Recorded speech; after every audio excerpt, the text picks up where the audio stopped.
draugi! Atkal tiekamies. Mans vārds ir Imants Miezis. Esmu mācītājs Latviešu luterāņu draudzē Īrijā. Šodien ir 30.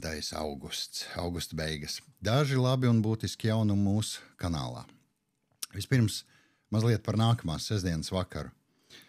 Pareizāk sakot par sestdienas vakariem, par tādu īsu jauku kopā būšanu, par tikšanos šeit YouTube kanālā. Un kāds ir teicis, ka lūkšana tā ir sagatavošanās dzīvei. Mēs zinām, lūkšanai ir dažādas formas, un mums ir ļoti labs paraugs. Lūkšana, ko pazīstam kā mūsu Tēvs debesīs lūkšanu. Un mēs zinām, ka ir vārdu lūkšana, ir bezvārdu lūkšana, tādi kā sirds lūkšana. Kādreiz jau ir arī tik vienkārši, tik labi arī ir paklusēt. Kādi no mums neapzinoties pārmet krustu, bez vārdiem lūdzot Dieva aizsardzību, kādi ar krusta zīmi svētī citus, piemēram, pavadām uz skolu vai uz darbu savus bērnus, savus mīļos. Ir rīta lūkšanas. Mēs daudz pazīstam ģimenes, kur katru vakaru ir kopīgas vakarlūkšanas, un pazīstot šos cilvēkus, jāsaka, ka nezinu, kāpēc viņa garīgais stāvoklis, viņa attieksme pret dzīvi, attiecības, paškritika, viss, ko varētu teikt par cilvēkiem, viņu rezultāti ir labi, pozitīvi, kvalitatīvi. Ir tāds labs līmenis, ir tāds patiesas dziļums, ir tāda, uzticēšanās. Tas lielais jautājums, kā ir ar mums? Laiks lido stundu pēc stundas, diena aiz dienas. Bet ko es vēlos, mīļie, jums pateikt? Sestdienas vakaros ir tas brīdis, kad norims darba nedēļas steiga. Sestdiena ir tā diena, kad vakarpusē iestājās atpūtas laiks. Kad droši vien ir iespēja, ir mirklis paklusēt. Varbūt varam aizdegt sveci.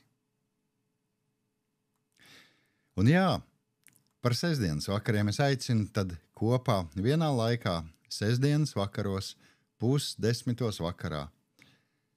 Pabūt tuvumā tam, kuram tik bieži gan neapzināti, bieži apzināti lūdzam palīdzību, lūdzam sargāšanu, lūdzam gudrību, arī veiksmi, arī izdošanos gan sev, gan saviem mīļajiem.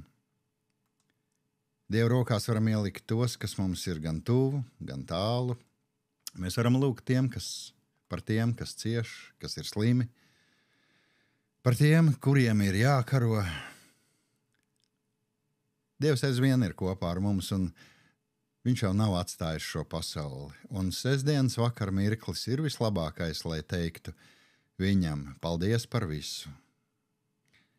Lai uzticētu viņam savas domas, savus vārdus, savus darbus, gan tos, kas labi padarīti, gan tos, kas nokavēti, lai uzticētu viņam savus plānus, varbūt, lai saskaņotu.